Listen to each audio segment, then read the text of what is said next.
Everyone, welcome back to my YouTube channel. आज हम models के ही बारे में पढ़ने जा रहे हैं, जबकि हमने मॉडल्स जो हैं वो सबके सब ख़त्म कर दिए हैं। लेकिन जो मॉडल्स थे हमने उनको प्रेजेंट टेंस में पढ़ा था कि वो प्रेजेंट में हम उनको किस तरह से यूज़ कर सकते हैं। लेकिन अब हम उन्हें पास्ट में यूज़ करना है, तो पास्ट में यूज़ करने के लिए हमें उनमें क्या चेंजेस करनी पड़ेंगी वो हमको आज इस वीडियो में पढ़ना है। हमने एक स्ट्रक्चर फॉलो किया था, जैसे कि आप स्क्रीन पे देख सकते हो कि जब हमने स्ट्रक्चर फॉलो किया था हमने मॉडल्स बनाने का, जैसे कि subject plus model verb, then verb की फर्स्ट फॉर्म, देन ऑब्जेक्ट। हमने इस तरह से अपने सेंटेंसेस जो थे वो बनाए थे। लेकिन जब अगर हम पास्ट की बात करते हैं तो वर्ब की फ़र्स्ट फॉर्म क्या होगी? वर्ब की फ़र्स्ट फॉर्म तो हमको चेंज करनी पड़ेगी ना। तो वर्ब की फ़र्स्ट फॉर्म को चेंज करेंगे तो या तो वहाँ पे सेकंड फॉर्म लगेगी या तो वहाँ पे थर्ड फॉर्म लगेगी जब हम पास्ट की बात करेंगे।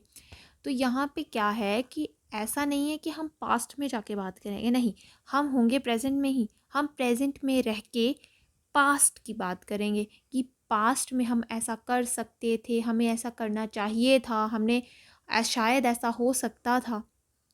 तो इन सब मॉडल्स को लेके हम पास्ट की बात करेंगे। तो जबकि हमने प्रेजेंट में तो पढ़ लिया कि वर्ब की फर्स्ट फॉर्म तो हमें क्या इंडिकेट करती है, वो हमें प्रेजेंट फॉर्म इंडिकेट करती है। लेकिन जब हम पास्ट की बात करेंगे तो वहाँ पे हमको क्या चाहिए होएगा, वहाँ पे हमको चाहिए है कि वहाँ पे हम वर्ब की सेकंड फॉर्म का यूज़ करें या वर्ब की थर्ड फॉर्म का यूज़ करें। अब देखो, हमारे पास कुछ मॉडल वर्ब्स हैं, उनका स्ट्रक्चर कैसा रहेगा? तो उनका स्ट्रक्चर जो है वो कैसा रहेगा? Subject plus model verb plus have plus verb की थर्ड फॉर्म प्लस ऑब्जेक्ट। अब आप बोलोगे मैम ये कैसे बन गया? तो ध्यान से देखिएगा, स्क्रीन पे देखते रहिए कि ये कैसे बना। ये कैसे बना है, देखो, जब हम मॉडल वर्ब की बात करते हैं तो मॉडल वर्ब के साथ हमने फर्स्ट फॉर्म का यूज़ किया, ठीक है। लेकिन जब हमने इसको सेकंड फॉर्म यहाँ पे यूज़ करेंगे तो क्या, जैसे कि शुड, शैल की पास्ट फॉर्म है शुड, है ना। आप उसको शुड को शुडड लिख सकते हो? नहीं लिख सकते हो। जब आप उसको शुडड नहीं लिख सकते हो तो आप क्या करोगे, आपको कुछ चेंजेस करनी पड़ेंगी। चेंजेस किस में करनी पड़ेंगी? आपको करनी पड़ेगी वर्ब की फर्स्ट फॉर्म यानी मेन वर्ब में आपको चेंजिंग करनी पड़ेगी। देखो, जब हम वर्ब की सेकंड फॉर्म यहाँ पे इसलिए नहीं लगाते हैं क्योंकि वो सिर्फ हमारे सिंपल में यूज़ होती है, सिंपल में और फ्यूचर में यूज़ करेंगे। सिंपल में, इंडेफिनेट में हम वहाँ पे ही वर्ब की सेकंड फॉर्म का यूज़ करते हैं। लेकिन जब अब अगर हम वर्ब की थर्ड फॉर्म का यूज़ करेंगे तो उसके लिए क्या होगा कि हम हैव का यूज़ कर रहे हैं। तो यहाँ पे आपने पढ़ा ही होगा, जब हम वर्ब की थर्ड फॉर्म का यूज़ करते हैं तब हम हैव का यूज़ करते हैं। तो इसीलिए यहाँ पे हम हैव का यूज़ करेंगे। अगर आपने टेंसेस की वीडियो नहीं देखी है तो आप पहले उसे देखें, तो वहाँ से आपको ज़्यादा अच्छे से समझ आएगा कि हम वहाँ पे कहाँ पे हम हैव का, हैज़ का, हैड का यूज़ करते हैं। लेकिन यहाँ पे हम हैव का यूज़ करने वाले हैं, तो हैव का यूज़ करने के साथ हम वर्ब की थर्ड फॉर्म का यूज़ करेंगे। तो यहाँ से आपको स्ट्रक्चर मिल जाएगा, subject plus model verb plus have plus verb की थर्ड फॉर्म प्लस ऑब्जेक्ट। तो इन सब को यूज़ करके अब देखिए हम आगे कैसे सेंटेंसेस को बनाते हैं। सबसे पहले हम देखेंगे यहाँ पे पॉजिटिव को। Positive sentence, subject plus model verb plus have plus verb की थर्ड फॉर्म प्लस ऑब्जेक्ट। जब हम नेगेटिव की बात करेंगे तब नेगेटिव में क्या रहेगा? Subject plus model verb plus not plus have plus verb की थर्ड फॉर्म प्लस ऑब्जेक्ट। और जब हम इंटरोगेटिव की बात करेंगे तब रहेगा modal verb plus subject plus have plus verb की थर्ड फॉर्म प्लस ऑब्जेक्ट। तो आपको मैंने कॉन्ट्रैक्टेड फॉर्म भी बता दी है मॉडल्स के सेकंड वीडियो में। वहाँ पे हमने पॉजिटिव के बारे में बात की थी, नेगेटिव के बारे में बात की थी, उसके बाद कॉन्ट्रैक्टेड फॉर्म की बात की थी। तो ये सब जो कॉन्ट्रैक्शंस रहती हैं हमारी, वो भी हमारे लिए बहुत इंपॉर्टेंट होती है, तो उनको भी आपको अच्छे से याद रखना है। तो अब चलिए एग्जांपल ले लेते हैं। सबसे पहले हम शुड की बात करेंगे कि शुड को हम पास्ट में कैसे यूज़ कर सकते हैं। तो शुड को जब हम यूज़ करते हैं तो शुड, देखो वहाँ पे क्या आता है, शुड हैव। अब हम क्या लेके चलेंगे, शुड हैव प्लस वर्ब की थर्ड फॉर्म, ठीक है। तो अब जैसे कि शुड हैव जब लगता है तो आपको सेंटेंसेस के लास्ट में मिलेगा, वो आपका जो सेंटेंस है वो ख़त्म होगा चाहिए था से। चाहिए था से, जैसे मुझे तुम्हारे साथ चलना चाहिए था, मुझे तुम्हारे साथ चलना चाहिए था। जैसे I should have gone with you, I should have gone with you, ठीक है। तो यहाँ पे क्या है, आपको बता दिया गया कि शुड हैव चाहिए था, ठीक है। अब मैं आपको यहाँ पे रूल्स जो हैं शुड के वो नहीं यहाँ पे बताऊँगी, यहाँ पे आपको सीधे सीधे सेंटेंसेस को कैसे बनाया गया है उसके बारे में बताने जा रही हूँ। क्योंकि अगर आपने पहले नहीं देखी हैं वीडियोस तो पहले जाइए आप शुड की वीडियो देखिए कि शुड के क्या रूल्स है, उनको कहाँ पे यूज़ किया जाता है, तो उसके बाद आपको ये अच्छे से समझ आएगा। अब आता है वुड हैव के बारे में। चलो पहले शुड हैव के बारे में ही जान लेते हैं एक दो सेंटेंस। जैसे I should have gone with you, जैसे अभी मैं बोलूँ मुझे तुम्हारे साथ नहीं जाना चाहिए था, जैसे I should not have gone with you.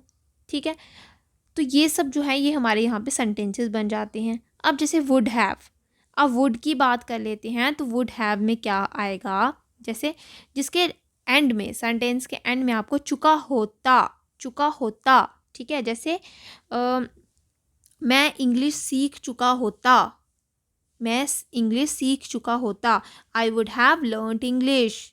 मैं जा चुका होता, तो आई वुड हैव गॉन।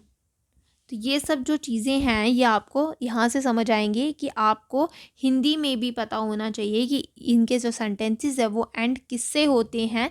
तो ये आपके लिए बहुत हेल्पफुल हैं सेंटेंसेस बनाने के लिए। आप चलिए कुड की बात करते हैं। तो कुड में जो है वो क्या रहेगा, आपका एंड होगा सेंटेंस सकता था, सकती थी, सकते थे, इस तरह से आपका सेंटेंस जो है वो ख़त्म हो सकता था।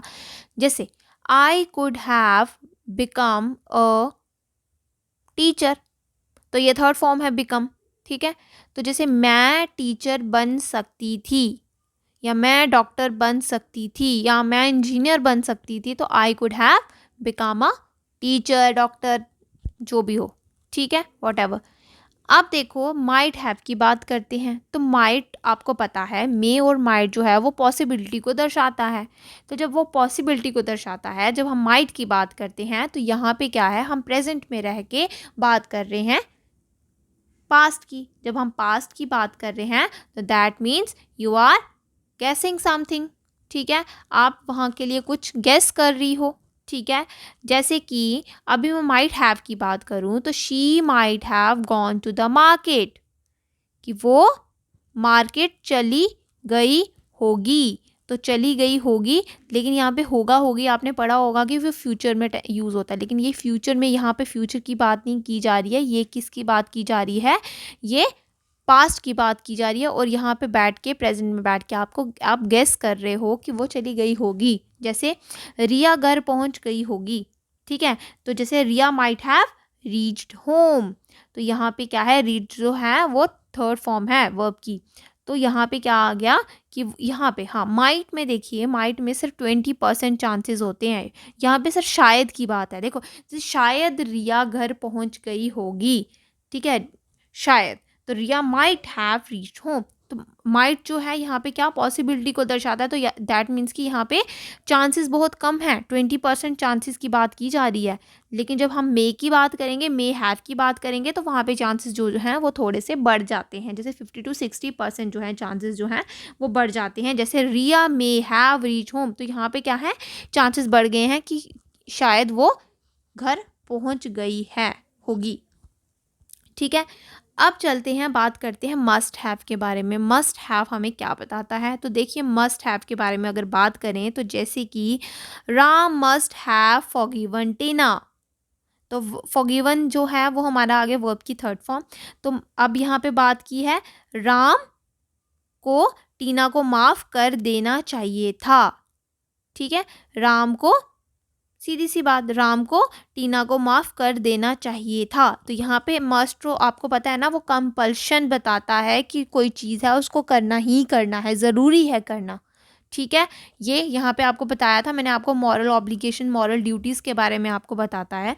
तो यहाँ पे आ गया कि राम को टीना को माफ़ कर देना चाहिए था, पास्ट की बात है, प्रेजेंट में बैठ के बात कर रहे हो कि पास्ट की बात कर रहे हो। ठीक है, तो यहाँ पे आ गया मस्ट हैव। ओके, अब करते हैं नीड हैव की बात। तो नीड हैव में क्या आएगा, देखिए नीड हैव, तो नीड का नीडेड तो नहीं बन सकता है ना, तो आप नीड को नीड ही रखोगे। तो नीड जब हमारे पास होगा तो आपने उसमें क्या बोलना है, देखिए तो इसमें क्या है, इसमें है Ram need have watered the plants, Ram need have watered the plants, Ram को प्लांट्स को पानी देने की ज़रूरत थी। राम को प्लांट्स को पानी देने की ज़रूरत थी। तो यहाँ पे नीड जो है आपको पता है नेसेसिटी की बात करता है। तो जब वहाँ पे नेसेसिटी की बात कर रहा है तो यहाँ पे क्या आ गया कि राम को पानी देने की ज़रूरत थी प्लांट्स को। जैसे आप इसको नेगेटिव भी बोल सकते हो, Ram needn't have watered the plant, उसको ज़रूरत नहीं थी पानी देने की प्लांट्स को। ठीक है, तो ये जो है ये हमारा एक छोटा सा वीडियो था जो मैंने आपको मॉडल वो बताने थे कि उनको पास्ट टेंस में या पास्ट के साथ आप कैसे, जब पास्ट के बारे में बात की जा रही है तो आप उसमें उन मॉडल्स को कैसे यूज़ करोगे, क्योंकि जो ऑलरेडी पास्ट में है, जैसे शैल का शुड, विल का वुड, कैन का गुड, तो ये सब जो चीज़ें हैं तो इनको पास्ट में यूज़ करना हो तो कैसे है, तो स्ट्रक्चर फॉलो करना है, सिंपल सा है, स्ट्रक्चर फॉलो करेंगे, subject plus have plus model verb plus have plus verb की थर्ड फॉर्म प्लस ऑब्जेक्ट। अगर ये आपने यहाँ पे कर लिया स्ट्रक्चर फॉलो तो आपके लिए बहुत इजी रहेगा क्या करना, इनको मॉडल्स को पास्ट में यूज़ करना। चलिए अब मिलते हैं कल नई वीडियो के साथ, तब तक के लिए thank you and bye bye.